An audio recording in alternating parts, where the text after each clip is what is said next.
Hello, good morning बच्चों। क्या हाल चाल? सब बढ़िया चल रहा है? उम्मीद करते हैं कि सारा चीज़ आपको अच्छे समझ में आ गया होगा। थोड़ा सा ब्रेक हो रहा है आजकल बिजी शेड्यूल की वजह से, और जितना भी चीज़ें हुआ है अभी तक उम्मीद करते हैं सारा चीज़ अच्छे से सबको आया है। और आज हम नए लेक्चर के साथ, नए टॉपिक के साथ आपके साथ जुड़ रहे हैं। और टॉपिक क्या है? रिलेशन, जो कि क्लास 11th में भी काम आएगा और 12th में भी काम आएगा। एक बार फिर से welcome back YouTube channel maths Mantra by Amit sir. ठीक है, एंजॉय करते रहिए। चलिए, आज हम लोग ज़्यादा टाइम नहीं खराब करेंगे और लेक्चर को शुरू करेंगे। ठीक है, जो भी हमारा कॉन्सेप्ट है, टॉपिक है, उसको स्टार्ट करेंगे। टॉपिक हमारा है, क्या टॉपिक है? रिलेशन। ठीक है, अगर रिलेशन हमें पढ़ना है, क्या पढ़ना है? रिलेशन। ठीक, तो इनके लिए कुछ बेसिक पॉइंट हमें जानना होगा। इनके लिए क्या जानना होगा? कुछ बेसिक पॉइंट, कि इनसे रिलेटेड क्या क्या टर्म है जो जानना बहुत ज़रूरी है। ठीक है, जिससे रिलेशन नाम से ही क्लियर है, रिलेट करना, संबंध बताना। ठीक है, मतलब दो लोग को आपस में जोड़ देना, चाहे जो भी हो जाए, चाहे जैसे जोड़ना है, बस किसी भी रिलेशन उनको जोड़ देना है, यही हमें आज पढ़ना है। ठीक है, रिलेशन पढ़ रहे हो तो थोड़ा सा एक सुन लो। ठीक है, एक दो लाइन बोल रहे हैं, सुन लो जल्दी से। बहुत मजबूत से मजबूत रिश्ते भी टूट जाते हैं, पता नहीं क्यों। अब उस क्यों का आंसर आप लोग दीजिएगा, हम लोग अपना टॉपिक स्टार्ट करते हैं। ठीक, जो बोले हैं एक बार सुन के उसका आंसर बताइएगा। क्या बोले हैं एक बार बता दीजिएगा। टॉपिक हमारा है रिलेशन, और रिलेशन स्टार्ट करने से पहले हमको कुछ पॉइंट जानना है। जैसे क्या? Ordered pair. क्या जानना है? Ordered pair. ठीक है, ये ऑर्डर्ड पेयर का मतलब क्या होता है, इसको ध्यान से समझना। अगर दो एलिमेंट हमारे पास हैं, दो वैल्यू हमारे पास हैं, उनको एक पर्टिकुलर ऑर्डर में स्मॉल ब्रैकेट में लिख दे रहे हैं कॉमा देके, तो उनको हम ऑर्डर्ड पेयर बोलते हैं। मतलब अगर दो सेट हैं, ठीक, या दो पर्सन हैं, उनके बीच में रिलेशन बताना है, जो भी कंडीशन मिल रहा है, जो भी एलिमेंट मिल रहा है, उसे एक ब्रैकेट में लिख देना है, स्मॉल ब्रैकेट में, तब वो ऑर्डर्ड पेयर बन जाएंगे। और ऑर्डर्ड पेयर के एलिमेंट जो है वो रिपीट भी कर सकते हैं। ऑर्डर पेयर का एलिमेंट क्या होता है? रिपीट भी कर सकते हैं। और क्या होता है ऑर्डर पेयर का यूज? जैसे हम लोग जब 9-10 में पढ़े थे ना, कि ये coordinate geometry, X axis Y axis, तो वहाँ पे कोऑर्डिनेट दिखाते थे एक्स कॉमा वाई, उसे एक ब्रैकेट में लिखते थे, वो भी तो ऑर्डर पेयर ही था।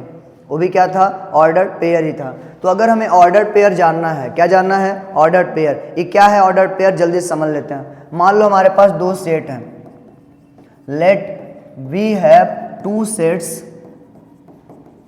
ए एंड बी। हमारे पास दो सेट क्या है? ए और बी, मतलब ए और बी दो सेट हैं, और इनके बीच में और दो आर्बिट्री एलिमेंट हैं, और ए एंड बी आर, ठीक है, A and B are two arbitrary element, two arbitrary elements. ये सब क्या है? आर्बिट्रेरी एलिमेंट्स हैं। अब आर्बिट्रेरी क्या होता है? जो हम लोग अपने मन से मान लेते हैं, वो कुछ भी हो सकता है रियल नंबर में। ठीक है, अब यहाँ ध्यान से समझना, यहाँ पे क्या है? सच दैट ए जो है वो सेट ए से बिलोंग करता है, बी जो है वो सेट बी से बिलोंग करता है। ए सेट ए का एलिमेंट है और बी जो है वो सेट बी का एलिमेंट है। तो अगर इनको हम ऑर्डर्ड पेयर के फॉर्म में लिखना चाहेंगे, किस फॉर्म में? ऑर्डर्ड पेयर के फॉर्म में। तो अगर हमें कोई रिलेशन चाहिए तो ऑर्डर्ड पेयर के फॉर्म में, ऑर्डर्ड पेयर फॉर्म में हम इनको लिख सकते हैं ए कॉमा बी। क्या लिख सकते हैं? A comma B such that A belongs to set A और B belongs to set A. ठीक, मतलब ए सेट ए का एलिमेंट है और बी जो है सेट बी का एलिमेंट है। आई होप ऑर्डर्ड पेयर तो क्लियर हो गया कि ऑर्डर्ड पेयर क्या होता है। ऑर्डर्ड पेयर का मतलब होता है कि जब दो एलिमेंट को एक ही साथ कॉमा करके एक स्मॉल ब्रैकेट में लिख देते हैं। क्या बोले हैं? दो एलिमेंट को एक ही साथ कॉमा करके स्मॉल ब्रैकेट में लिख देते हैं, तब वो ऑर्डर्ड पेयर होता है। तब वो क्या होता है? Ordered pair. क्लियर हो गया ना? और ऑर्डर्ड पेयर का एलिमेंट सेम हो सकता है। ये मत बोलना कि ऑर्डर्ड पेयर का मतलब होता है एक सेट जिसके अंदर दो एलिमेंट है। ये सेट नहीं बोलोगे। सेट कैसे बोलते थे? वो करली ब्रैकेट के अंदर आता था। कहाँ पे आता था? करली ब्रैकेट। लेकिन ये करली ब्रैकेट के अंदर नहीं है। ठीक है, ऑर्डर्ड पेयर क्या है कि जब दो एलिमेंट हमारे पास हैं, उनको एक स्मॉल ब्रैकेट में कॉमा करके लिख दिए तो ऑर्डर्ड पेयर हो गया। क्या हो गया वो? Ordered pair. समझिए जल्दी से आगे और क्या हमारे पास है। ठीक है, जैसे अगर यहाँ पे कुछ बोल दिया कि लिखा है 1, 2, 3, 4, 5,6 -2, -3 80, या फिर लिख दिए 2, 2 4, 4। ये सब ऑर्डर्ड पेयर है। ये सब क्या है? Ordered pair. मतलब दो एलिमेंट को कॉमा करके लिख देना है। ठीक, इसका मतलब ये सेट नहीं है, ये सेट नहीं है कि दो एलिमेंट को ब्रैकेट में लिख दिए कॉमा करके तो सेट बन गया। इन्हें सेट नहीं बोल सकते हैं, इन्हें सेट नहीं बोल सकते हैं। सेट को हमेशा कर्ली ब्रैकेट में लिखते हैं। सेट को कैसे लिखते हैं? हमेशा कर्ली ब्रैकेट में। ठीक है, तो यहाँ से हम लोग नोट करके लिख लेंगे, N ordered pair is not a set, N ordered pair is not a set, not a set containing two element, containing two elements। मतलब इस ऑर्डर्ड पेयर को हम लोग सेट नहीं बोल सकते हैं। क्या नहीं बोल सकते हैं? सेट। ये जो ऑर्डर्ड पेयर है इनको हम लोग सेट नहीं बोलते हैं। क्या बोलते हैं? बस इन्हें कॉमा करके लिख देना है। ऑर्डर्ड पेयर मतलब होता है किसी कार्टेशियन फॉर्म में जब हम लोग एक्स और वाई को रिप्रेजेंट करते थे, किसको रिप्रेजेंट करते थे? एक्स और वाई को, तो उन्हें कॉमा करके लिखते थे ना, वही होता है ऑर्डर्ड पेयर। मतलब कि दो पॉइंट को एक रिलेशन में रख देना है, दो पॉइंट को एक रिलेशन में रख देना है। समझ में आ गया ऑर्डर पेयर क्या है? और सेट क्या है? सेट को कर्ली ब्रैकेट में लिखते थे, लेकिन ऑर्डर पेयर को कर्ली ब्रैकेट में नहीं लिखते हैं, ये हमेशा स्मॉल ब्रैकेट में लिखते हैं। कैसे लिखते हैं? स्मॉल ब्रैकेट में। क्लियर हो गया ना ऑर्डर पेयर? ठीक है, जैसे अगर हमें एक्स एक्सिस और वाई एक्सिस, अगर एक्स का कोऑर्डिनेट एंड वाई का कोऑर्डिनेट, ठीक है, मतलब एक्स कोऑर्डिनेट और वाई कोऑर्डिनेट, ठीक है, किसी पॉइंट का कोऑर्डिनेट बताना है, किसी पॉइंट कोऑर्डिनेट बताना है, तो इसको हम लोग एक्स वाई बोलते थे, याद है? मतलब ये होता था एक्स कोऑर्डिनेट, ये होता था वाई कोऑर्डिनेट। मतलब इसको अबसीसा बोलते थे, ये बोलते थे अबसीसा, और इसको बोलते थे ऑर्डिनेट। क्या बोलते थे? ऑर्डिनेट। मतलब जो एक्स का कोऑर्डिनेट होता है वो अबसीसा है, और जो वाई का कोऑर्डिनेट होता है वो ऑर्डिनेट है। और यही दोनों को जब एक स्मॉल ब्रैकेट में लिख देते हैं कॉमा देके, तब ये बन जाता है ऑर्डर्ड पेयर। क्या बन जाता है? Ordered pair. आई होप ये ऑर्डर्ड पेयर क्लियर हो गया होगा। ठीक है, आगे हम समझते हैं जल्दी से कि ये जो ऑर्डर्ड पेयर है, ठीक है, ये जो ऑर्डर्ड पेयर है, क्या इनका एलिमेंट का पोजीशन बदलने पे इक्वल हो सकते हैं? जैसे अगर हम नोट करके लिखें, नोट करके चीज लिख देते हैं क्या कि if B change the position of element of a ordered pair, element of an ordered pair, then ordered pair are not equal, ordered pair are not same। इसका क्या मतलब है? Not same. इसका क्या मतलब है? जल्दी से देख लेते हैं कि हमें क्या बोले हैं कि अगर हम देखो हमारे पास है एक ऑर्डर्ड पेयर है, एक ऑर्डर्ड पेयर है, मतलब इसको हम 1 दिखा दे रहे हैं, इसके अंदर लिख दे रहे हैं 1, 2, 3, 4, 5, 6। ये हम लिख दिए हैं कुछ ऑर्डर्ड पेयर। ये क्या लिख दिया? कोई ऑर्डर्ड पेयर। और अगर इनका हम पोजीशन बदल दें, इनका पोजीशन बदल दें, एक ऑर्डर्ड पेयर 2 ले रहे हैं, मतलब दूसरा ऑर्डर्ड पेयर ले रहे हैं, इसको हम लिख दे रहे हैं 2, 1, और यहाँ 4, 3, और यहाँ 6, 5। अब दोनों आपस में सेम नहीं है। यहाँ से क्या हम लोग सीखे? 1, 2 कभी बराबर नहीं हो सकता है 2, 1 के, और 3, 4 कभी बराबर नहीं हो सकता है 4, 3 के। समझ में आ रहा है ना? और 5, 6 कभी बराबर नहीं हो सकता है 6, 5 के। इसका मतलब हम लोग क्या सीखे हैं कि अगर इनका पोजीशन बदलोगे, क्या बदलोगे? पोजीशन, तो वो कभी बराबर नहीं होता है। क्यों नहीं होता है? क्योंकि हमको एक चीज़ पता है, पहला वैल्यू x का होता है, दूसरा वैल्यू y का होता है। पहला वैल्यू किसका होता है? x का, और दूसरा वैल्यू किसका होता है? y का। तो ये x का वैल्यू यहाँ 1 है, यहाँ x का वैल्यू 2 है, ये पॉसिबल नहीं है। ये दो अलग अलग पॉइंट के कोऑर्डिनेट हैं। ये क्या है? दो अलग अलग पॉइंट के कोऑर्डिनेट। तो यहाँ से हम लोग क्या समझे बताओ कि ऑर्डर्ड पेयर तभी बराबर होगा जब उनका करस्पॉन्डिंग एलिमेंट भी सेम होगा। अगर उनका हम पोजीशन बदल देंगे तो कभी बराबर नहीं होगा। यानी कि यहाँ से हमको एक चीज़ पता चला कि a, b कभी b, a के बराबर नहीं हो सकता है। समझ में आया?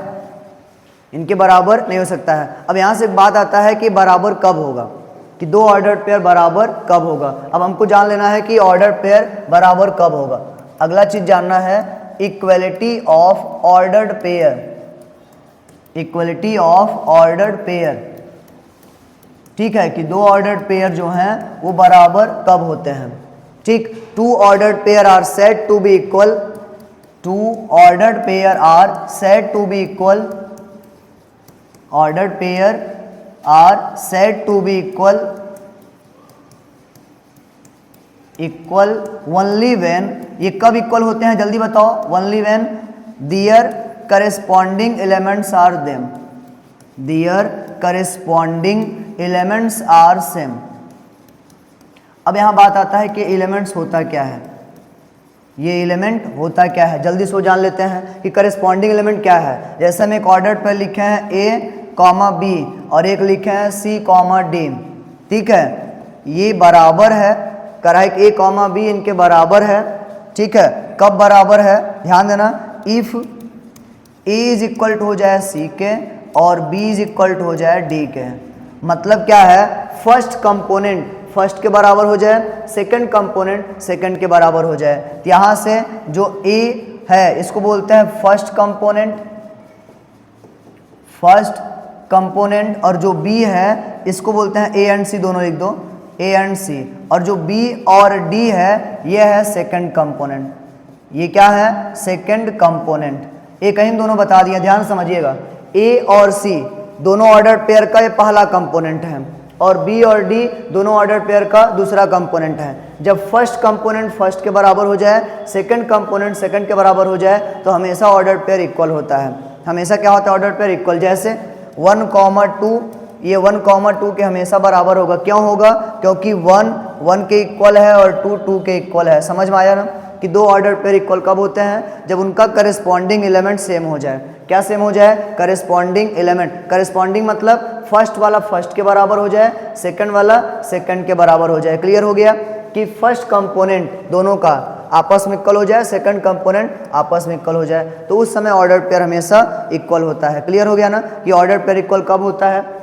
जैसे कि समझो यहाँ पे हम लिखे हैं ए कॉमा बी। अब बताओ यहाँ पे ए क्या है, ए क्या है, यह है फर्स्ट कंपोनेंट, पीछे बताए हैं।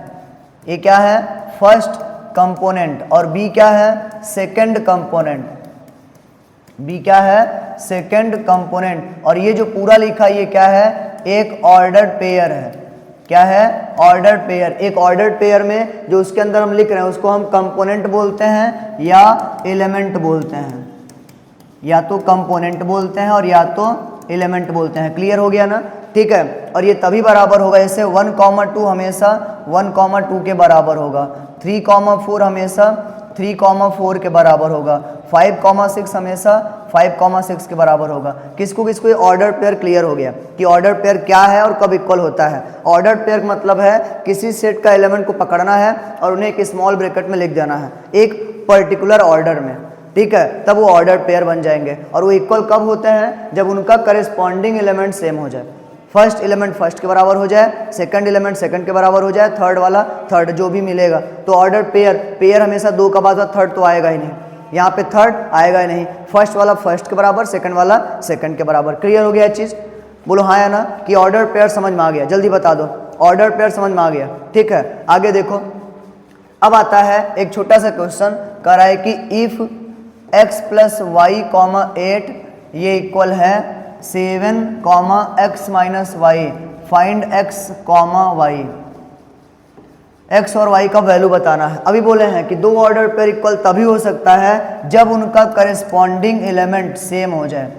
क्या हो जाए, करेस्पॉन्डिंग एलिमेंट सेम हो जाए। अब इनको कट कर दोगे तो यहाँ 2x = आ गया 15, तो x = 15/2। क्लियर हो गया। एंड जब यहाँ पे दोनों को माइनस कर दोगे, क्या कर दोगे माइनस, तो हो जाएगा x + y, x - y, 7 और 8, यहाँ माइनस यहाँ प्लस यहाँ माइनस, अब ये कट जाएगा, 2y आ गया -1, y = आ गया -1/2। किसको किसको चीज़ क्लियर हुआ है कि अगर दो ऑर्डर पेयर बराबर है तो उनका करस्पॉन्डिंग एलिमेंट सेम होगा। क्या सेम होगा, करस्पॉन्डिंग एलिमेंट, ठीक है। क्लियर हो रहा है ना कैसे किए हैं। एक और देख लो, जल्दी आ जाएगा।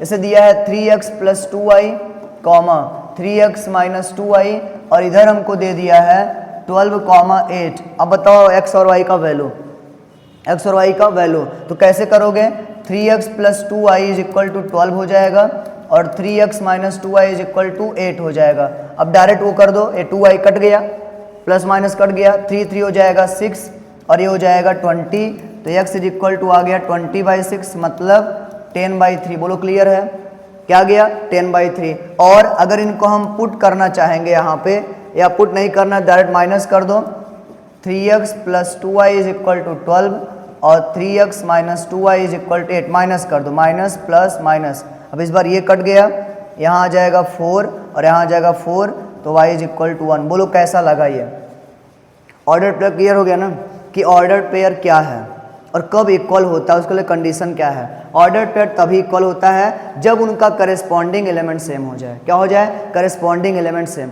समझ में आ रहा है? जल्दी बता देना कि जैसा भी लग रहा है आपको, जो भी कहीं भी दिक्कत है कहीं भी, ठीक है, आप बिना डरे, ठीक है, बिना सोचे आप पूछ सकते हैं, ठीक। और इसके बाद हमारे पास एक छोटा सा क्वेश्चन और दे रहे हैं, ट्रिग्नोमेट्री सब लोग पढ़े ही होंगे। जैसे कह रहा है कि यहाँ पे लिख दिया है sine x plus Y comma √3/2 और इज इक्वल टू दिया है 1/2 comma cos x minus Y, ठीक है। अब कह रहा है find x and y, find x and y, x और y का वैल्यू बताना है। क्या बताना है? x और y का वैल्यू। फिर आ गया कि दो ऑर्डर पेयर इक्वल हैं, ये वाला जो बनेगा ये हमेशा स्मॉल ब्रैकेट में रहेगा, ठीक है। कैसे रहेगा? स्मॉल ब्रैकेट में। अब दो ऑर्डर पेयर अगर इक्वल है, क्या है? दो ऑर्डर पेयर इक्वल, उनको हम कैसे करते हैं?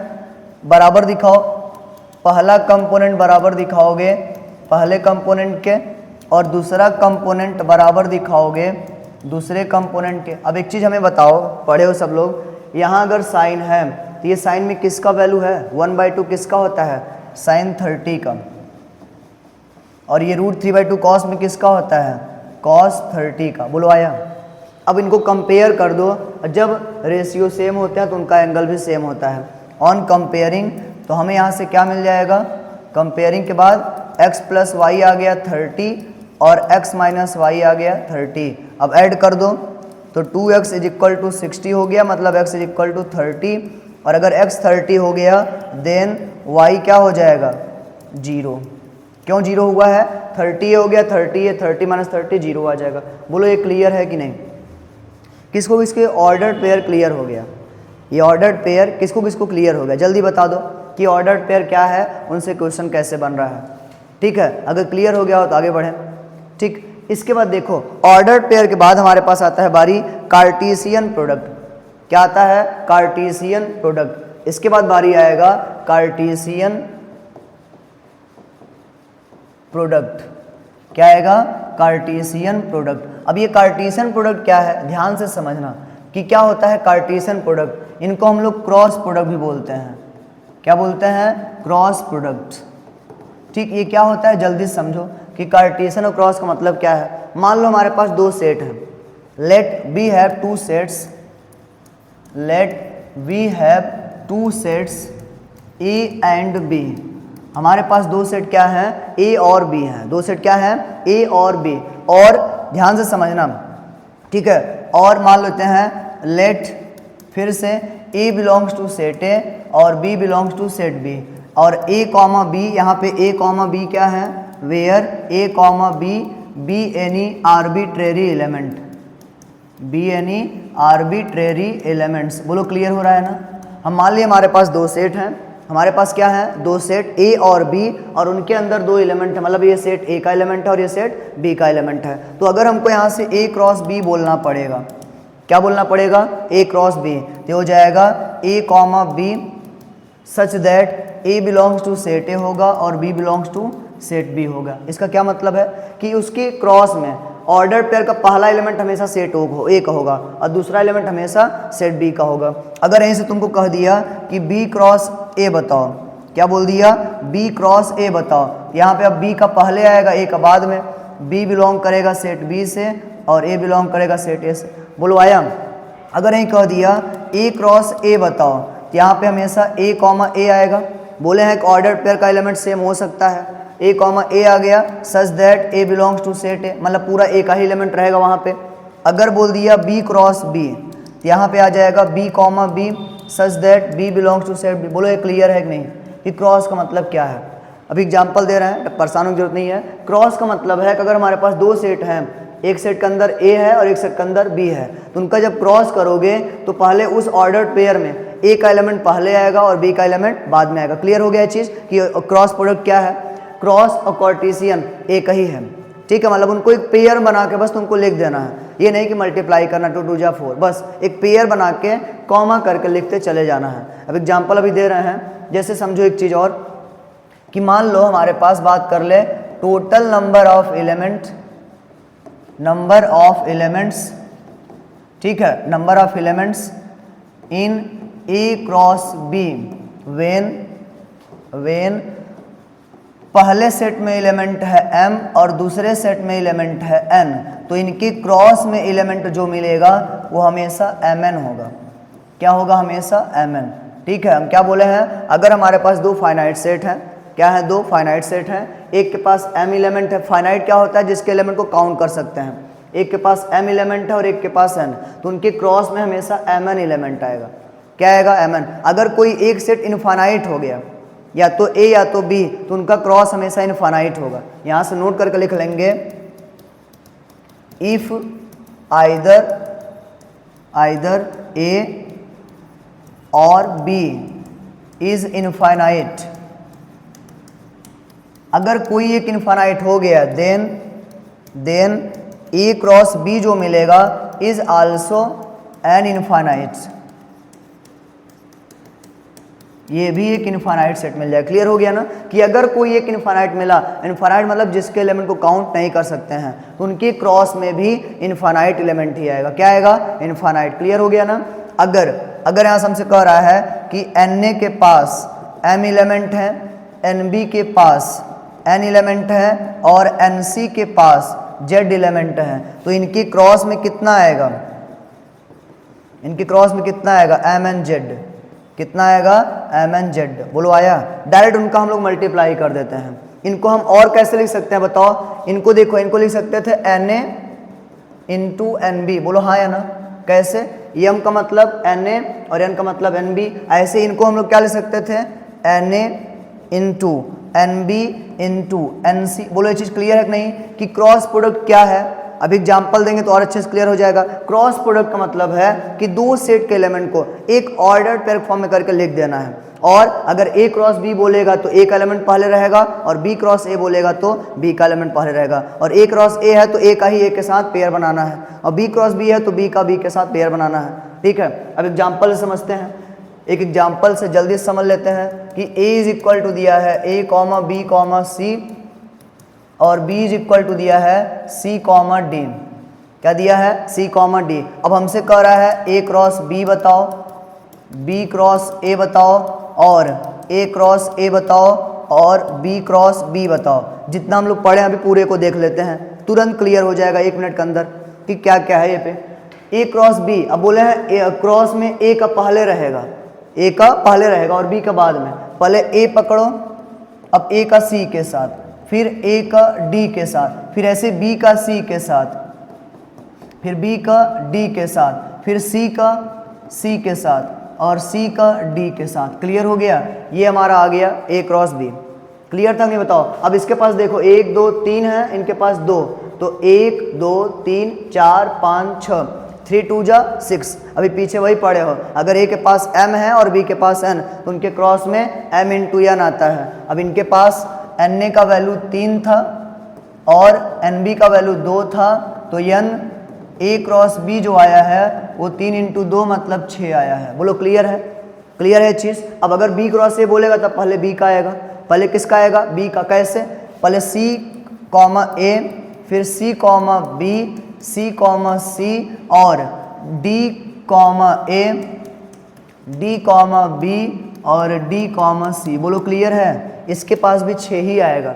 कम ये 2 इंटू 3 भी तो 6 होता है, काउंट कर लो 1 2 3 4 5 6। बोलो क्लियर हुआ है चीज़ कि कैसे हुआ है? बोलो हाँ या ना? जल्दी से हो गया। आगे a क्रॉस a, अब a का ही a के साथ बनाना है। ठीक, कैसे? पहले a का a के साथ, फिर a का b के साथ, फिर a का c के साथ आया। इसके बाद अब b का बारी आता है तो b का a के साथ, b का b के साथ, और बी का सी के साथ। उसके बाद किसका आएगा, सी कॉमा ए, सी कॉमा बी और सी कॉमा सी। बस पेयर बनाना है, मतलब ए पकड़े और तीनों के साथ पेयर बना दिए, बी पकड़े तीनों के साथ पेयर बना दिए और सी पकड़े तीनों के साथ। तो 3 था और 3 इंटू 3 क्या होता है 9। काउंट कर लो 1 2 3 4 5 6 7 8 9। बोलो क्लियर हुआ। बी क्रॉस बी का बताओ जल्दी। पहले सी का सी के साथ, फिर सी का डी के साथ, फिर इस डी का सी के साथ और फिर डी का डी के साथ। बोलो आ रहा है नहीं। और ये मत कहना कि ये दोनों सेम है।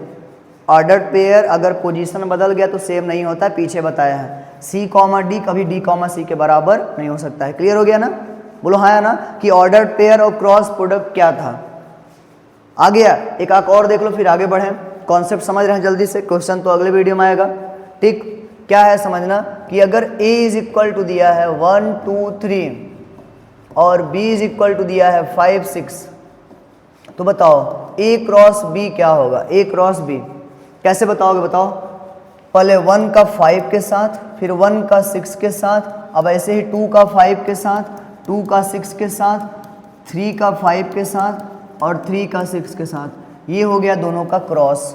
और अगर कह दिया b क्रॉस a बताओ तो 5 का 1 के साथ, ये देखो 5 का तीनों के साथ बनाना है, फिर 5 का 2 के साथ, 5 का 6 के साथ, ऐसे ही 6 का 1, 6 का 2 और 6 का 3। बोलो आया।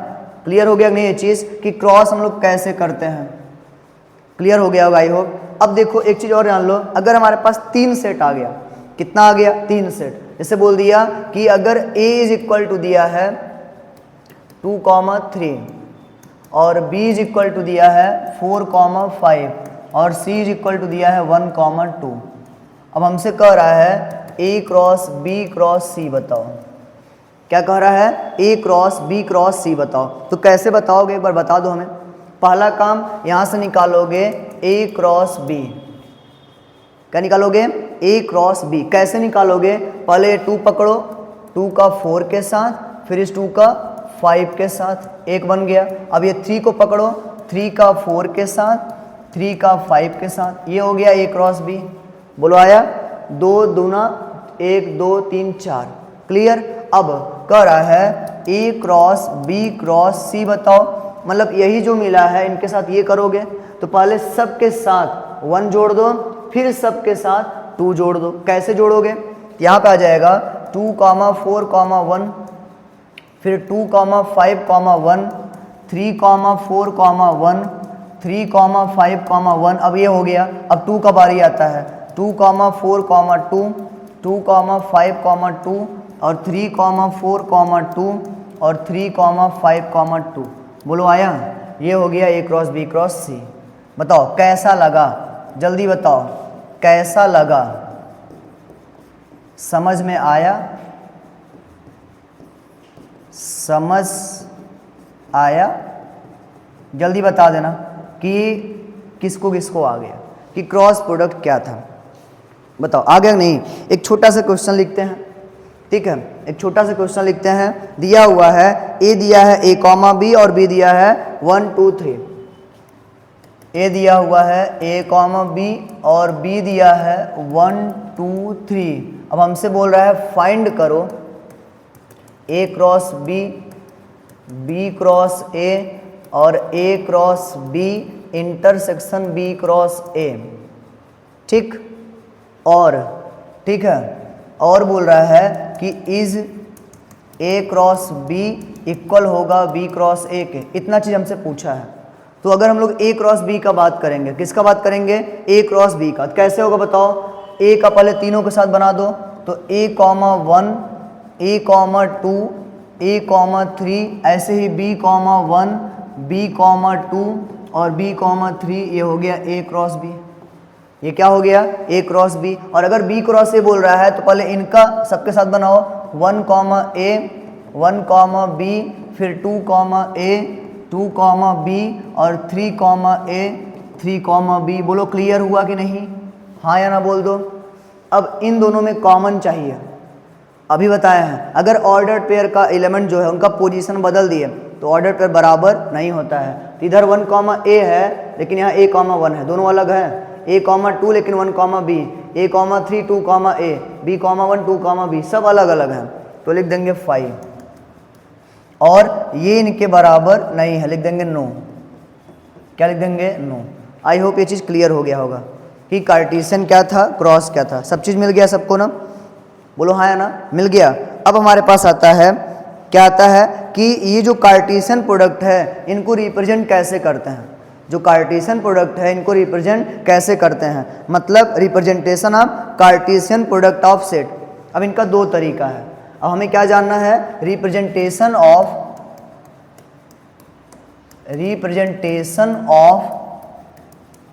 Cartesian product of sets, product of sets मतलब दो सेट का बात हो रहा है। कैसे रिप्रेजेंट करते हैं, इनका दो तरीका है, एक होता है ग्राफिकल और एक होता है arrow diagram method. Arrow diagram method, ठीक, यानी कि डायग्राम बना के कैसे करेंगे और समझते हैं दोनों को कि ग्राफिकल का सेंस क्या है और एरो डायग्राम मेथड का सेंस क्या है, और देखते हैं। जैसे अगर मान लो ए हमारे पास है, तो छोटा एग्जांपल लेते हैं, 1 2 और बी है AB, समझ में आया ना। तो A क्रॉस B क्या होगा, A क्रॉस B, तो पहले 1 का A के साथ, 1 का B के साथ, 2 का A के साथ और 2 का B के साथ। सबको क्लियर हो गया। अब यहाँ पे लिख दो A और यहाँ पे लिख दो B। अरे सॉरी, हमें ग्राफिकली दिखाना है। क्या दिखाना है? ग्राफिकली, ठीक है। तो ग्राफिकली कैसे दिखाएंगे, इनको ध्यान से समझना, ठीक। मान लो हमारे पास ये आ गया एक्स एक्सिस और ये वाई एक्सिस, ये पॉजिटिव ये भी पॉजिटिव, और इधर आ गया निगेटिव एक्स एक्सिस और इधर आ गया निगेटिव वाई एक्सिस, और ये हो गया 0। मान लो ये 1 है, ये 2 है, ये 3 है, और ऊपर हम लिख दे रहे हैं A B। बस समझा रहे हैं, एग्जाम्पल तुम्हारा न्यूमेरिकल होगा, ग्राफिकली के लिए ध्यान देना, A और B। अब 1 का A के साथ बना है तो 1, A, 1 का B के साथ भी बना है तो 1, B, ठीक, और 2 का A के साथ बना है तो 2, A और A 2, B। समझ गए? सबके सामने हम लिख देंगे 1, A, 1, B और 2, A और 2, B। समझ गया ना, जैसे 9th में करते थे ग्राफ वाला कॉन्सेप्ट। यहाँ पे A B का वैल्यू, यही चीज़ हम कब करते हैं, जब रियल नंबर देगा। यहाँ पे हम वेरिएबल लेके बताए हैं थोड़ा सा समझने के लिए, बस। चाहे तो हम यहाँ पे दूसरा एग्जाम्पल भी ले सकते हैं। क्या कर सकते हैं? दूसरा एग्जाम्पल भी। दूसरा एग्जाम्पल क्या, समझ लो उसको भी, कि अगर हम दूसरा एग्जाम्पल लें, मान लो कुछ लोग के वेरिएबल नहीं है, हम वेरिएबल कहाँ से ले लिए, ठीक है। तो दूसरा एग्जाम्पल भी है, जल्दी से कर लेते हैं। क्या है समझना कि मान लो A इज इक्वल टू दिया है, सबको दिख रहा है ना, A इज इक्वल टू दिया है 1, 2 और B इज इक्वल टू दिया है 1, 3, ठीक। ये अब बताओ A क्रॉस B क्या आएगा, A क्रॉस B, तो A क्रॉस B आ जाएगा 1, 1, 3, फिर 2, 1 और 2, 3। अब इसको हम कैसे दिखाएंगे, छोटा सा हम बना देंगे। मान लो यहाँ पे लिख दिए 1, 2, 3, इसी में क्या लिख दिए यहीं पे 1, 2, 3। अब जो ABCD था, अब यहाँ पे हम दिखा दिए 1, 2, 3। क्या दिखा दिए? 1, 2, 3। अब बताओ 1 पे 1 है तो यहाँ बन जाएगा, 1 पे 3 भी है तो यहाँ बन जाएगा, और 2 पे 1 है तो यहाँ बनेगा, और 2 पे 3 है तो ऊपर बनेगा। बन गया बस ग्राफिकली। और एरो डायग्राम क्या है, मतलब यही सेम एग्जाम्पल अगर हम एरो डायग्राम दिखाएं तो A हो गया और B हो गया। यहाँ पे था 1, 2 और यहाँ पे था 1, 3। 1 का 1 के साथ भी था, 1 का 3 के साथ भी था, 2 का 1 के साथ भी था, 2 का 3 के साथ भी था। समझ गया ना? बस उनको एरो दिखा के बता देना है।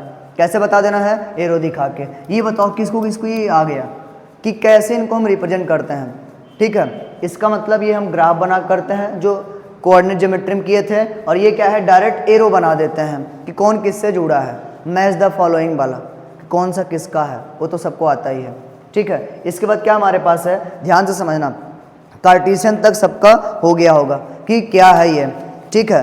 बताओ हाँ है ना, हो गया कि नहीं, जल्दी बता दो। हो गया है ना सबका? ये कैसे हुआ है, एक छोटा सा क्वेश्चन दे रहे हैं, बताना। छोटा सा क्वेश्चन है, इसको बता दो, फिर कॉन्सेप्ट समझ के तब रिलेशन पढ़ें, ठीक है। कॉन्सेप्ट क्या है समझना। अरे क्वेश्चन बोल रहे थे, क्या है वो क्वेश्चन कि एक ऑर्डर्ड पेयर है। क्या है? एक ऑर्डर्ड पेयर है जिसके अंदर x, -1 और 5, y बिलोंग करते हैं, ठीक है, बिलोंग करते हैं। और क्या दिया हुआ है, a comma B such that b is equal to 2a minus 3। अब a और b का, अरे x और y का वैल्यू चाहिए। क्या बोला है, if the ordered pair, question क्या दिया है ध्यान देना, if the ordered pair x comma minus one and x comma minus one and 5 comma Y belongs to the set, ये एक सेट से बिलोंग करते हैं। वो क्या दिया है, a comma B such that b is equal to 2a minus 3 find x and y। अब बताओ, अगर कोई ऑर्डर्ड पेयर किसी कंडीशन में आ रहा है, मतलब इस टाइप के सेट में आ रहा है, ठीक है, इसका मतलब वो गिवन कंडीशन को सेटिस्फाइड करे, क्या करेगा, गिवन सेटिस्फाइड कंडीशन को सेटिस्फाइड करेगा। इसका मतलब अगर हम बात करें for x comma minus one, तो यहाँ पे क्या है बताओ जल्दी से, यहाँ पे a का वैल्यू x है और b का वैल्यू माइनस वन है। क्यों, इससे हम कंपेयर कर दिए हैं, क्या कर दिए हैं, कंपेयर, a की जगह पे x है और b की जगह पे माइनस वन। तो अब हमारे पास कंडीशन क्या है, b is equal to 2a minus 3 दिया है, मतलब minus one is equal to 2x minus 3, इनको इस साइड भेज दोगे, minus one plus 3 is equal to 2x, तो 2 इज इक्वल टू 2x, तो 1 इज इक्वल टू x। बोलो आया या नहीं, कि अगर कोई ऑर्डर्ड पेयर किसी सेट के लिए कह दिया उनसे बिलोंग करता है, तो उसका गिवन कंडीशन को सेटिस्फाइड करेगा, वो क्या करेगा, सेटिस्फाइड करेगा। जैसे हमें y भी चाहिए, तो y कैसे निकालेंगे, ये भी समझ लो जल्दी से कि y कैसे मिलेगा। अब y भी इसी में बिलोंग कर रहा है, तो उसके लिए भी कंडीशन, अगर हम यहाँ बात कर लें किसके लिए, यहाँ पे बात कर लें फॉर क्या था 5 कॉमा वाई, तो यहाँ पे a इज इक्वल टू 5 है और b is equal to y है, समझ में आ गया। तो यहाँ पे क्या मिलेगा, अब हमको दिया हुआ है b is equal to 2a minus 3, यही दिया है ना।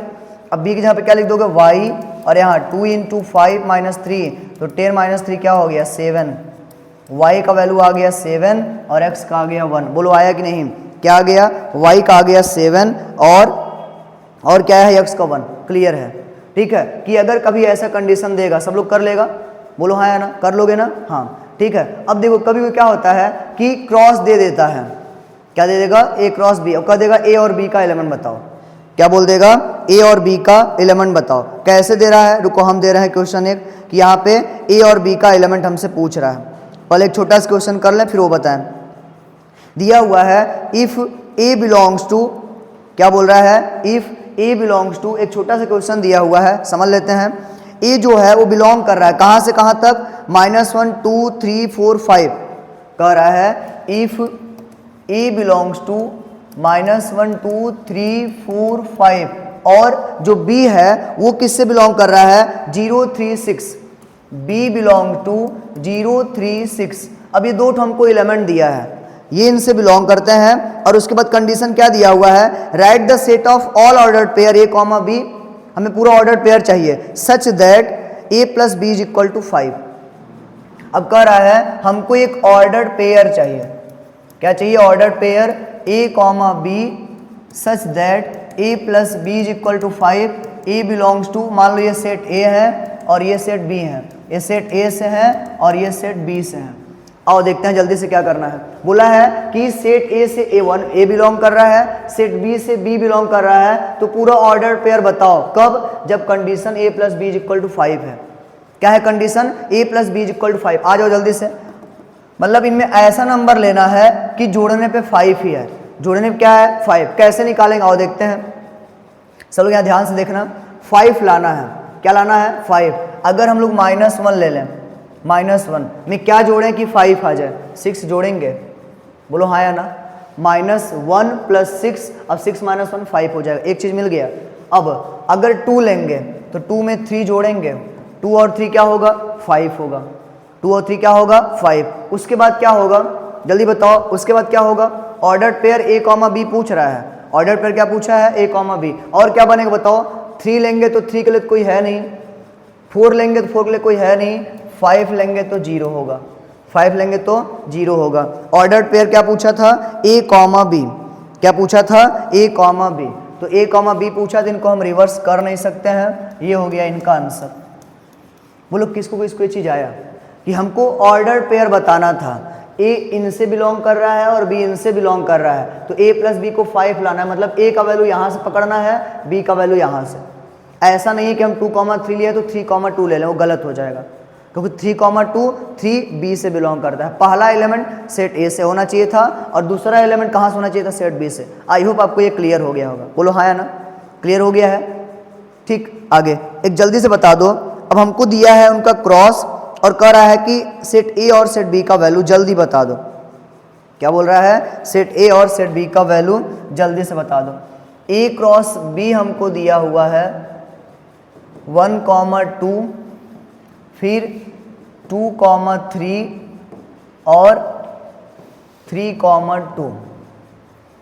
ठीक, ऐसा कुछ दिया हुआ है, ठीक, ऐसा कुछ गिवन है। अब कह रहा है इफ, यहाँ फाइंड करने को बोल रहा है, फाइंड यहाँ पे डैश डैश डैश कर दे रहा है, यहाँ पे क्या कर दे रहे हैं, मतलब और भी एलिमेंट हो हमको दिया नहीं है, वो हमको गिवन नहीं है, तो आप ये कर रहा है फाइंड ए बी और N A cross B.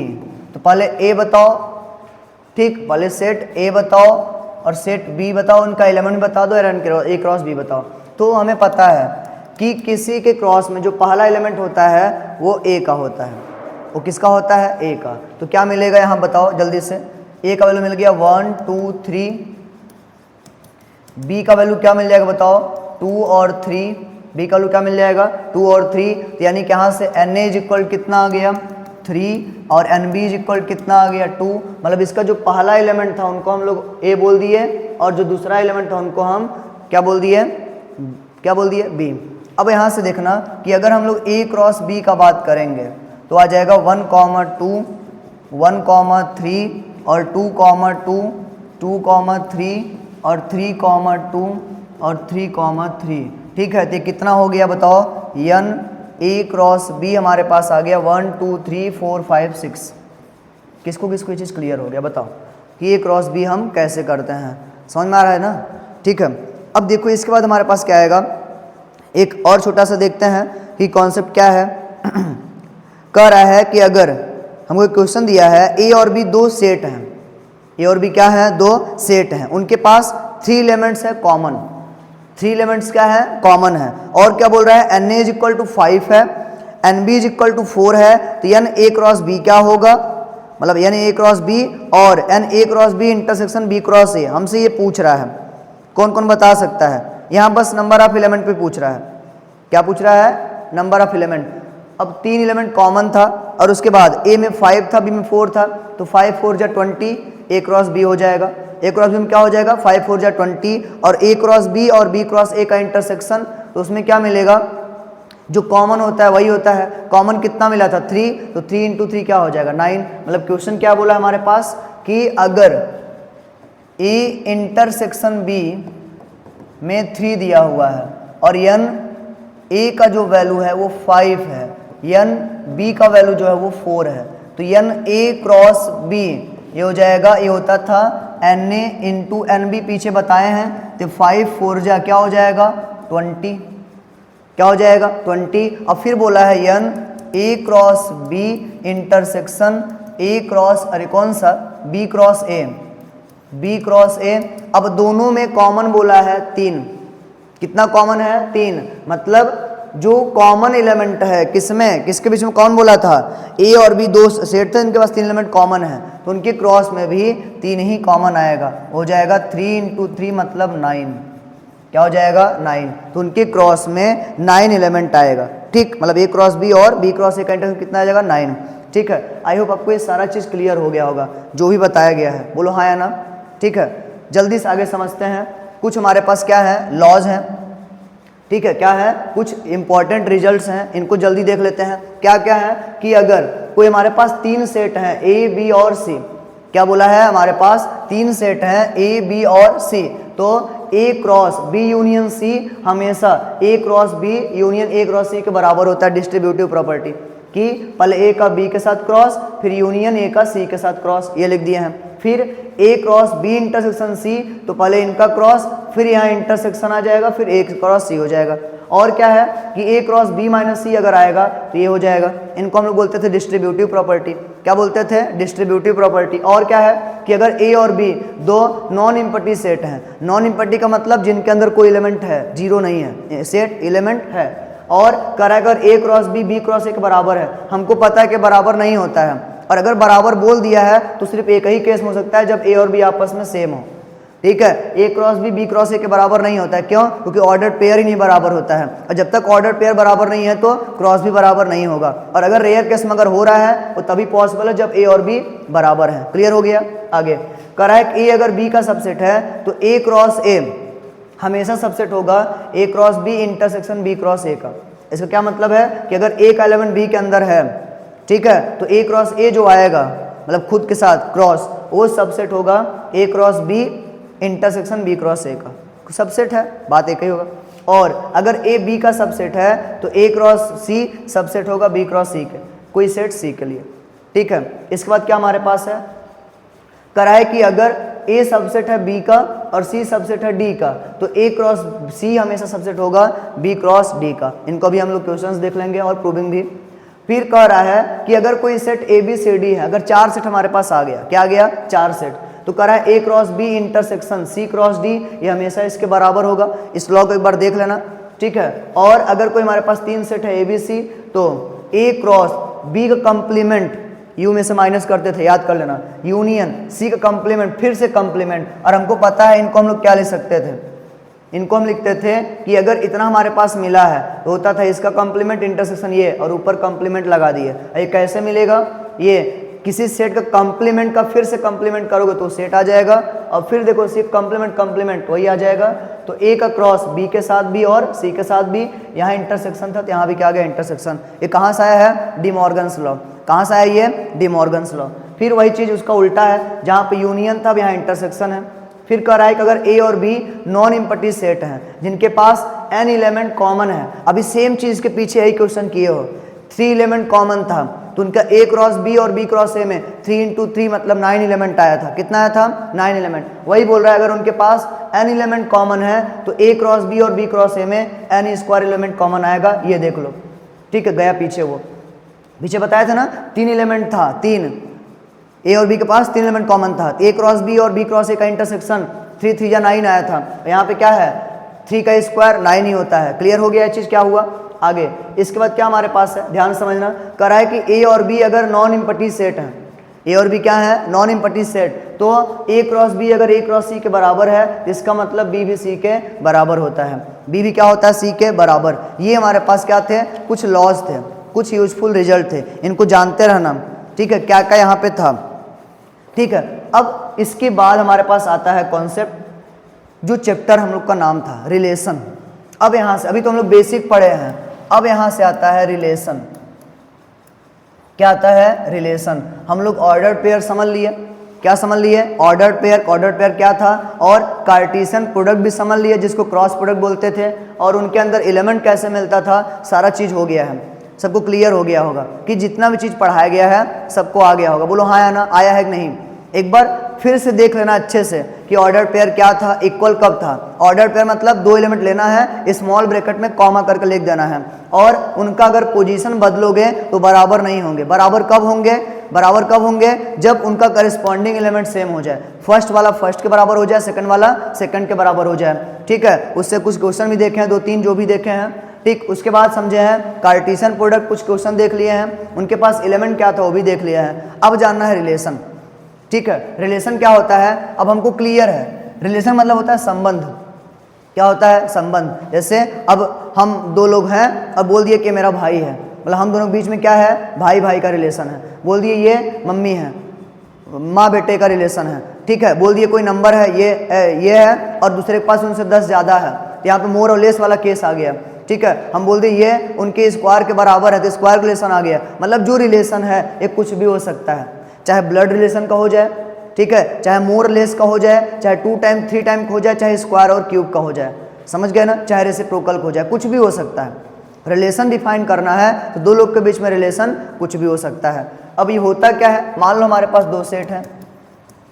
Late we have 2 sets A and B, हमारे पास दो सेट क्या है, ए और बी।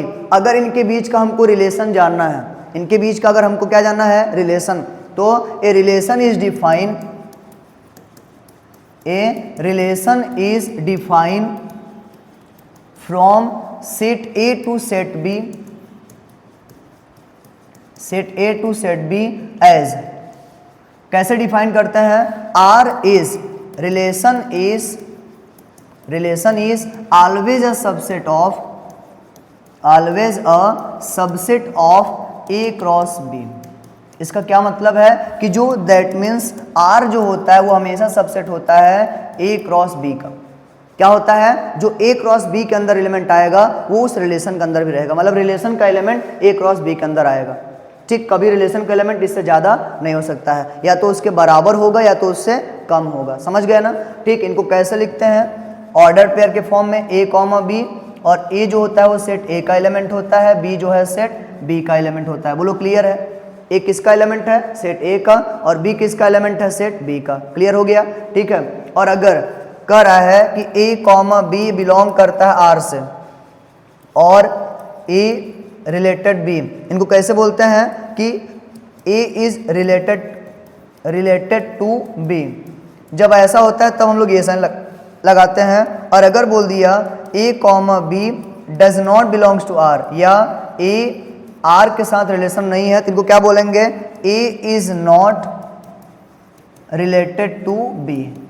ठीक है, जब रिलेशन में नहीं आएगा तो डज नॉट बिलोंग्स टू लग जाएगा, और जब आएगा तो बिलोंग्स टू लग जाएगा। बोलो ये क्लियर हुआ। रिलेशन क्या है कि दो सेट के बीच का रिलेशन का मतलब है वो उनके बीच में रिलेशन डिफाइन करना। वो रिलेशन कुछ भी हो सकता है, ब्लड रिलेशन भी हो सकता है, ठीक है, मोर लेस स्क्वायर क्यूब कुछ भी हो सकता है, रेसिप्रोकल वगैरह जो भी है सब। ठीक, इसके बाद ध्यान देना, ये रिलेशन हम लोग समझ लिए हैं, थोड़ा बहुत एग्जाम्पल लेते हैं कि क्या है ये। ठीक, जैसे मान लो एक छोटा सा है, एक ए है, इसके अंदर 1 2 3 लिख दिए हैं, और एक बी है, इनके अंदर 2 3 4 लिख दिए हैं, और एक रिलेशन इनके बीच में दिया है, वो कह रहा है ए कॉमा बी है such that A plus B जो है वो इवन है। क्या है, इवन है, ये इवन। ठीक है, इवन, और ए बिलोंग करता है सेट ए से, बी बिलोंग करता है सेट बी से। ठीक, तो अब देखो, अगर हम लोग आर निकालना चाहेंगे, हमको एक चीज़ पता है, ऑड प्लस ऑड इवन होता है और इवन प्लस इवन इवन होता है। क्या आएगा बताओ, अगर 1 लोगे 1 तो 1 में 3 बस जुड़ेगा, 2 लोगे तो 2 में 2 भी जुड़ सकता है, 2 में 4 भी जुड़ सकता है, और 3 लोगे तो 3 में केवल 3 जुड़ सकता है। इसके बाद तो कोई आएगा नहीं। ये इसका रिलेशन हो गया। और यहीं से ए क्रॉस बी भी निकाल लो कि सबसेट क्या हुआ है, ए क्रॉस बी। पहले 1 का 2 के साथ, 1 का 3 के साथ, 1 का 4 के साथ, 2 का 2 के साथ, 2 का 3 के साथ, और 2 का 4 के साथ, और 3 का 2 के साथ, 3 का 3 के साथ, और 3 का 4 के साथ। अब ध्यान से देखो, जो रिलेशन के अंदर 1 2 3 4 है, यहाँ भी है 1 3 2 3 2 4, कहाँ है 2 4 और 3 3 आ गया। इसका पूरा एलिमेंट इसके अंदर है, that means R is a subset of A cross B. नीचे इक्वल नहीं लगाया है क्योंकि इक्वल तो है नहीं, प्रॉपर सबसेट हो गया। क्लियर हो गया ना कि जो रिलेशन है वो ए क्रॉस बी का हमेशा सबसेट होता है। क्या होता है, हमेशा सबसेट। इसके बाद क्या है, इसका क्या है, अगर हम बात कर लें total number of relation, total number of relation from set A to set B, set A to set B. अगर हमारे पास दो सेट हैं, इनके बीच में पूरा रिलेशन कितना बन सकता है, अगर ए के पास m एलिमेंट है और b के पास n एलिमेंट है, तो इनमें टोटल नंबर ऑफ रिलेशन कितना मिल जाएगा, टोटल नंबर ऑफ रिलेशन कितना मिल जाएगा, जल्दी बताओ। ये हो जाएगा 2 के पावर mn। कितना हो जाएगा, 2 के पावर mn। बोलो क्लियर है कि रिलेशन क्या था, जल्दी बता दो। बोलो हाँ या ना, रिलेशन क्या था, क्लियर हो गया ना। इसके बाद समझो, कुछ हम लोग एग्जाम्पल लेते हैं जल्दी से। ठीक है, क्या लेते हैं, कुछ एग्जाम्पल, फिर आगे बढ़ते हैं। ठीक है, जैसे मान लो हमारे पास दिया है, ये जो रिलेशन है इनको हम लोग कैसे भी दिखा सकते हैं, मतलब रिप्रेजेंटेशन ऑफ रिलेशन। ये देख लो तब एग्जाम्पल बताएं, रिप्रेजेंटेशन ऑफ रिलेशन। ठीक, इनको हम लोग रोस्टर में भी दिखा सकते हैं, रोस्टर का मतलब क्या है, डायरेक्ट r इज इक्वल लिख देंगे 1,2, ठीक है 1,2, फिर 2,3 और 3,4, ये हो गया रोस्टर। और सेट बिल्डर में भी लिख सकते हैं, कैसे लिख सकते हैं सेट बिल्डर में कैसे लिखते थे, r यहाँ लिख देंगे a comma b such that b is equal to a+1 और a comma b belong to natural number. बोलो आया, ये सेट बिल्डर हो गया। और इन्हें कैसे लिख सकते हैं, लैटिस फॉर्म में भी लिख सकते हैं। लैटिस मतलब ये ग्राफ वाला, लैटिस मतलब क्या है, ग्राफ, और एक है एरो डायग्राम। एक क्या है, एरो डायग्राम। एरो डायग्राम मतलब क्या है, ये A हो गया और ये B हो गया। यहाँ लिख दिया 1 2 3, यहाँ लिख दिया 1 2 3 4 5। अब 1 का 2 हो गया, 2 का 3 हो गया, 3 का 4 हो गया, क्योंकि एक ज़्यादा वाला केस लिया है, इसको एरो डायग्राम बोलते हैं। और लास्ट नंबर हमारे पास है लैटिस मेथड। क्या है, लैटिस। लैटिस का मतलब है y एक्सिस और x एक्सिस बना लेंगे, 1 2 3 और 1 2 3 4, यहाँ 0। अब 1 पे क्या मिला था, 2, 2 पे क्या मिला है, 3, और 3 पे क्या मिला है, 4। समझ में आ गया, बोलो हाँ या ना, जल्दी से बोल दो कि रिलेशन को कितने टाइप से दिखा सकते हैं। रोस्टर फॉर्म में भी दिखा सकते हैं, कर्ली ब्रैकेट में बस लिख देना है, कैसे लिखना है, कर्ली ब्रैकेट में। सेट बिल्डर में भी दिखा सकते हैं, उन्हें हम कंडीशन प्रॉपर्टी बता देंगे, और एरो डायग्राम से बता देंगे, मतलब ये डायग्राम देके। और ये लैटिस मतलब ग्राफ वाला, एक्स एक्सिस और वाई एक्सिस। आई होप सारा चीज़ आपको क्लियर हो गया होगा, ठीक है, कि रिलेशन क्या है। बोलो हाँ या ना, रिलेशन क्या है, क्लियर हो गया। थोड़ा सा इनके बारे में डोमेन रेंज समझ लेते हैं, फिर क्वेश्चन ही करेंगे बस। अब हेडिंग कर लो डोमेन एंड रेंज। क्या हेडिंग करना है, domain and range. Domain and range ये क्या होता है समझ लो। जैसे एक रिलेशन है, यह है a comma b such that a belongs to set a और b belongs to set b। अगर हम लोग डोमेन का बात करेंगे, किसका बात करेंगे, डोमेन। डोमेन का मतलब होता है इस रिलेशन के ऑर्डर्ड पेयर में जो पहला एलिमेंट है, ठीक है, यहाँ क्या लिखेंगे, first component of N ordered pair of a relation. That means यहाँ से जो हमारा डोमेन होगा, डोमेन वो बराबर a हो जाएगा। क्या हो जाएगा, बराबर a such that a comma b belongs to r। ठीक, समझ गया ना कि a हो जाएगा हमारा डोमेन और a कॉमा b अगर उस रिलेशन में है तो। और रेंज क्या होता है, रेंज, ठीक, इसको समझ ले ताकि सिर्फ क्वेश्चन करना हो। रेंज क्या होता है जल्दी बताओ, इसको बोलेंगे second component of N ordered pair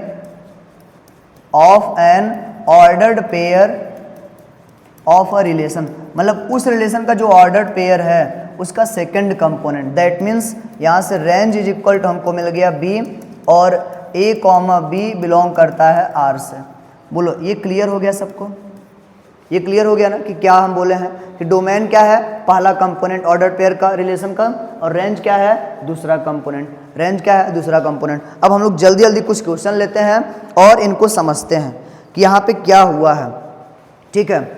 एक बेसिक सा पॉइंट है, सारा कॉन्सेप्ट क्लियर कर लो बस क्वेश्चन ताकि बच जाए। Inverse relation. अब देखो इनवर्स रिलेशन मतलब क्या है, इनको हम दिखाते हैं आर इनवर्स। कैसे दिखाते हैं, आर इनवर्स। अगर हमें r इज इक्वल टू मिला है a कॉमा b और ये बिलोंग करता है a से, ये बिलोंग करता है b से, तो अगर r इनवर्स बोल देगा तो हो जाएगा b कॉमा a, मतलब ऑर्डर पेयर का पोजीशन बदल देना है। और यहाँ पे b बिलोंग करेगा सेट b से और a बिलोंग करेगा सेट a से। दैट मीन्स एक एग्जांपल से समझते हैं। अगर r इज इक्वल टू दिया है 1 कॉमा 2, 2 कॉमा 3 और 3 कॉमा 4, तो और इनवर्स क्या हो जाएगा, ये हो जाएगा 2 कॉमा 1 बदलना है, और ये हो जाएगा 3 कॉमा 2 और ये हो जाएगा 4 कॉमा 3। बोलो आया कि नहीं, सबको आ रहा है ना, जल्दी बता दो। यहाँ तक जितना भी चीज़ बताया गया है सबको आया है अच्छे से। अब हम लोग इसका जल्दी जल्दी क्वेश्चन कर लेते हैं। क्या कर लेंगे, क्वेश्चन, ठीक है, कि जो भी पढ़े हैं कॉन्सेप्ट ये क्या था, ठीक। चलो अब देखो इनसे क्वेश्चन कैसे बनेगा। पहला नंबर क्वेश्चन दे रहा है हमें, पहला नंबर क्वेश्चन क्या दे रहा है, एक रिलेशन है a comma b such that a plus 2b is equal to 8 और a comma b belongs to natural number.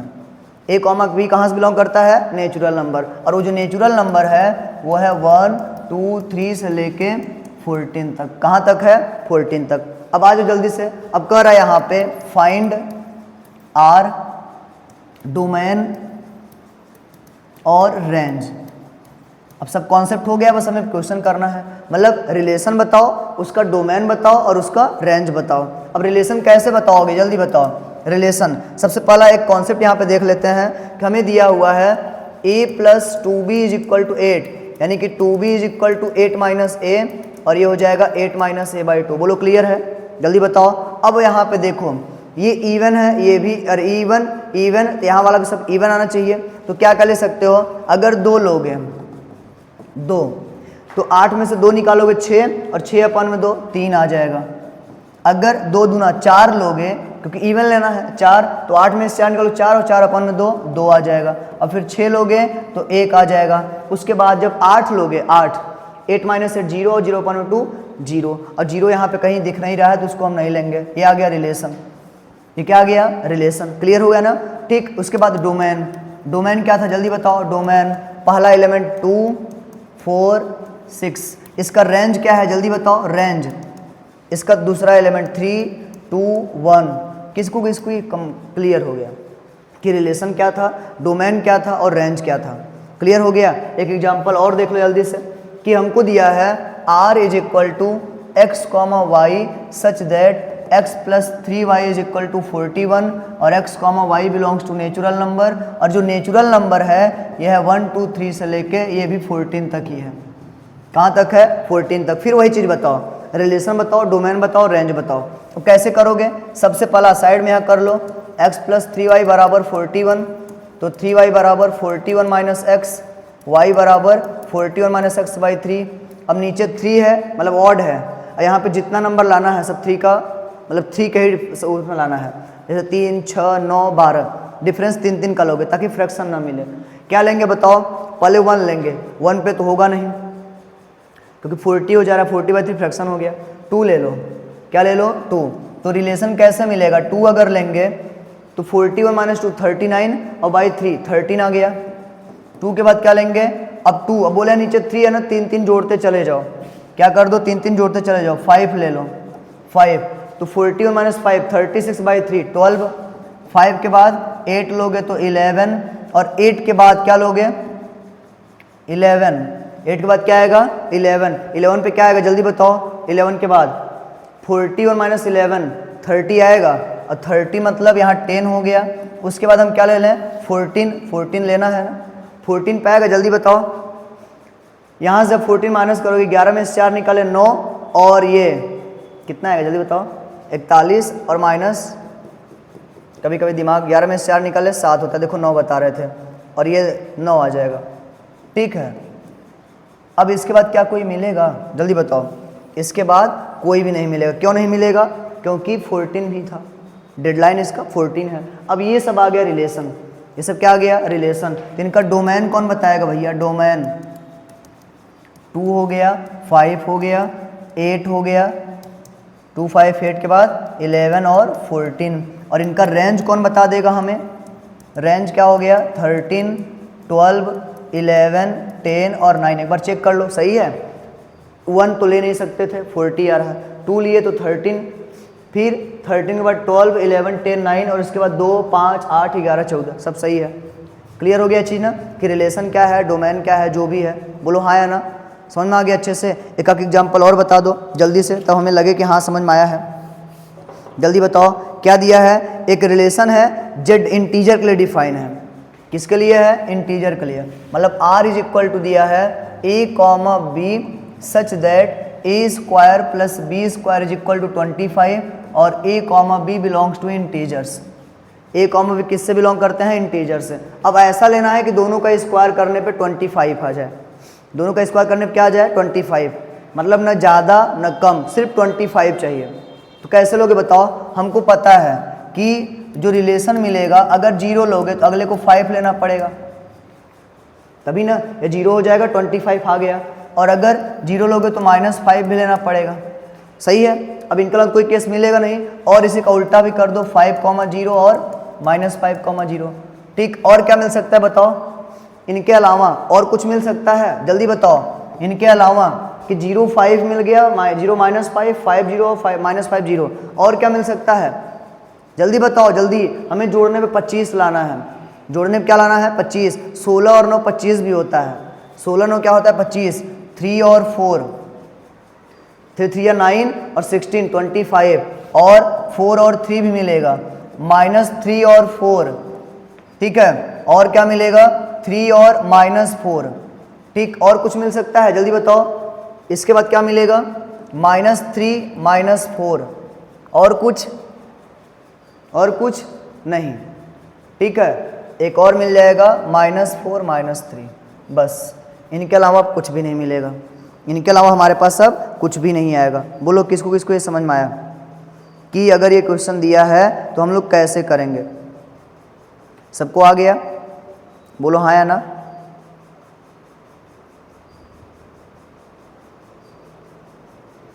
Zero 5 0 -5 3 4 -3 4 3 -4, ठीक है, जितना हमारे पास हम सब लिख दिए हैं, कितना मिला है टोटल 1 2 3 4 5 6 7 8 9 10 11 12, और अपने पास कितना है 1 2 3 4 5 6 7 8 9 10, 2 और कौन मिलेगा बताओ भैया लोग, 2 कोई और भी मिल सकता है क्या,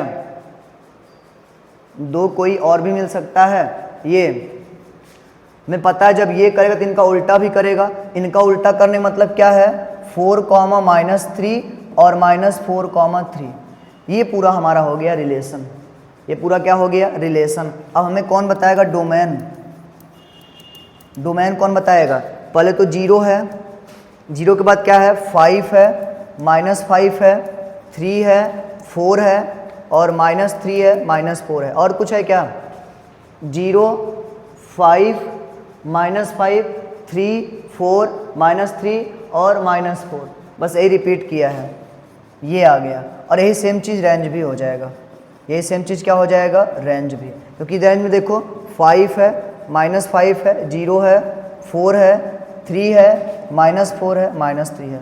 बोलो किसको किसको ये चीज़ क्लियर हुआ, इस क्वेश्चन का मतलब क्या था, आया कि नहीं, जल्दी बताओ, ये समझ में आया कैसे हुआ है कि रिलेशन हम लोग कैसे निकाल रहे हैं, एक और बता दो अच्छे से क्लियर हो जाएगा, सेम यही क्वेश्चन है लेकिन पैटर्न बदल दे रहे हैं, such that a² + b² less than equal to 25, less than equal 25, फिर यही केस बन जाएगा कि अब लेकिन यहाँ पे थोड़ा और ज़्यादा मिल जाएगा, यहाँ पे क्या मिल जाएगा और ज़्यादा, थोड़ा छोटा नंबर करते हैं, नहीं तो हम ले देख के फंस जाएंगे, यहाँ पे 10 हो गया, क्या हो गया 10, और a, b बिलोंग करता है इंटीजर से, मतलब इनका स्क्वायर कह रहा है कि स्क्वायर करके जोड़ो तो या तो 10 आ जाए या तो 10 से कम आ जाए, उससे ज़्यादा ना हो, ये कौन कौन बता सकता है, या तो 10 आ जाए या तो 10 से कम आ जाए, 10 से ज़्यादा ना हो, तो कौन कौन मिलेगा जल्दी बताओ, r = अगर 1 लोगे, ठीक है, मतलब 0 0 10 से कम है, 10 से कम है,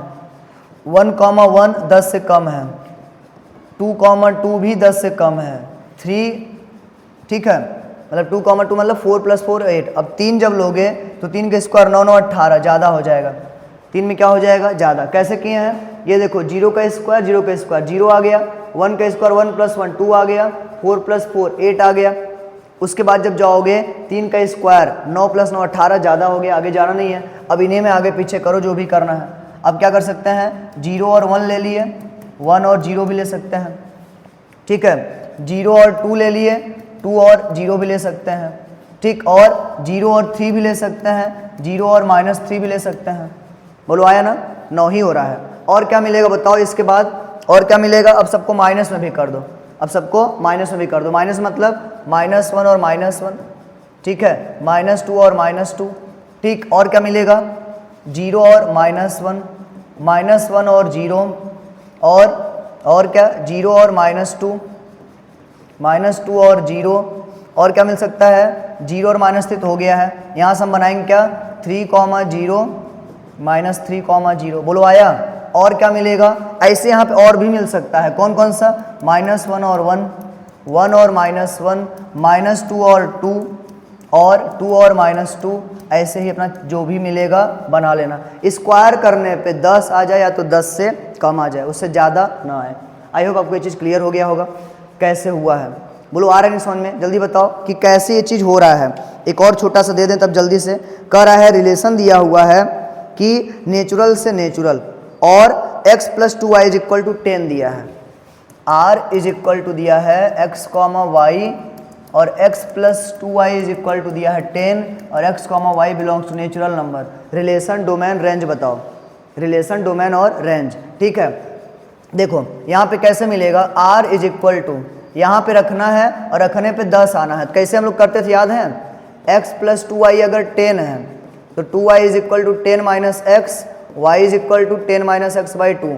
मतलब यहाँ अगर इवन है तो यहाँ पे इवन ही चाहिए, 1 तो ले नहीं सकते हैं तो 2 लोगे, तो 2 पे 4 आएगा, फिर 4 लेने पे 3 आएगा और फिर 6 लेने पे क्या आएगा, 2 आएगा और 6 के बाद 8 लेने पे क्या आएगा, 1। उसके बाद तो आगे बढ़ोगे नहीं।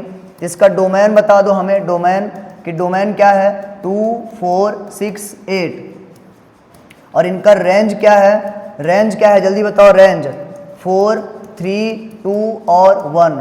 किसको किसको ये चीज़ क्लियर हो गया? ठीक, ये स्मॉल हटा दो। किसको किसको ये चीज़ क्लियर हो गया हमें जल्दी बता दो कि रिलेशन क्या था। अब आज के क्लास में हम लोग क्या क्या समझे हैं एक बार जल्दी से समझ लेते हैं।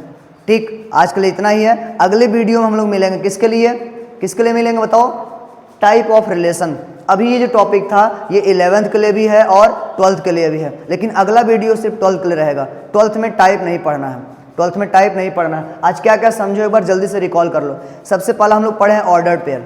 सबसे पहला क्या पढ़े हैं? Ordered pair. ऑर्डर्ड पेयर क्या था कि 2 एलिमेंट पकड़ना है और उनको एक स्मॉल ब्रैकेट में कॉमा करके लिख देना है। ऑर्डर्ड पेयर का मतलब ये नहीं होता है कोई एक सेट है जिसके अंदर 2 एलिमेंट है, उनको सेट नहीं बोलना है, ध्यान देना। ऑर्डर्ड पेयर का एलिमेंट सेम हो सकता है, ठीक है, और अगर उनका पोजीशन बदल दोगे तो एलिमेंट, अरे ऑर्डर्ड पेयर बराबर नहीं होता है। बराबर कब होता है? जब उनका करेस्पॉन्डिंग एलिमेंट सेम होता है। कब होता है? जब करेस्पॉन्डिंग एलिमेंट सेम होता है। उसके बाद हम लोग क्या क्या पढ़े हैं? कार्टेशियन प्रोडक्ट, मतलब A क्रॉस B बोलेगा तो पहले A का एलिमेंट आएगा ऑर्डर पेयर में, और B क्रॉस A बोलेगा तो पहले B का एलिमेंट आएगा। फिर क्या पढ़े हैं कि उनमें एलिमेंट कैसे निकालते हैं। अगर A के पास M एलिमेंट है और B के पास N तो उनके क्रॉस में Mn एलिमेंट मिलता था। ठीक, उसके बाद रिलेशन समझे हैं कि रिलेशन हमेशा A क्रॉस B का सबसेट होता है, मतलब रिलेशन का पूरा एलिमेंट A क्रॉस B में होता है। फिर R इनवर्स समझे हैं, मतलब जो रिलेशन का ऑर्डर पेयर है इनका पोजीशन को बदल देना है तो R इनवर्स मिल जाएगा। फिर इनका डोमेन और रेंज समझे हैं, जो ऑर्डर पेयर का पहला एलिमेंट है रिलेशन का वो डोमेन था और जो दूसरा एलिमेंट था वो रेंज था। आई होप आपको ये सारा चीज़ समझ में आया होगा जो आज पढ़े हो, ठीक है। इसके पहले सेट का कॉन्सेप्ट गया था, सेट पढ़ लेना, और आज अभी रिलेशन चला है। ये रिलेशन 11th और 12th दोनों के लिए काम है और ये कॉन्सेप्ट अच्छे से समझना। अगर कॉन्सेप्ट समझ लोगे तो क्वेश्चन हो जाएगा, कॉन्सेप्ट नहीं समझोगे तो क्वेश्चन रटते रह जाओगे, कभी आएगा नहीं, ठीक है। और लाइफ में हमेशा आगे बढ़ना है तो हमेशा पॉजिटिव रहना पड़ेगा, मोटिवेटेड रहना पड़ेगा, डिमोटिवेट नहीं होना है। ये रिलेशन पढ़े हो ना, रिलेशन मतलब रिश्ता, संबंध, और संबंध को हमेशा बचा के रखना है, ठीक। संबंध को हमेशा बचा के रखना है, ध्यान देना। हमेशा जुड़ने की कोशिश करो, तोड़ने का नहीं, ठीक है। एक बात स्टार्टिंग में ही बोले थे कि बहुत खास रिश्ता, बहुत मजबूत रिश्ता अचानक से टूट जाता है, क्यों? किसी को उसका मतलब ही नहीं पता है, क्यों? मिसअंडरस्टैंडिंग या जो भी हो उसको सही कर लीजिएगा। आज के लिए बस इतना ही है। अगले वीडियो हम लोग मिलेंगे किसके लिए? Types of relation. तब तक इसको देख के जल्दी से रेडी रहिएगा और पढ़ते रहिए, हमेशा मेहनत करते रहिए, आगे बढ़ते रहिए, और मैं हमेशा आपके साथ हूँ, ठीक है। जहाँ भी जरूरत समझ में आएगा आप मैसेज करके, कमेंट करके बता दीजिएगा, ठीक है। धन्यवाद।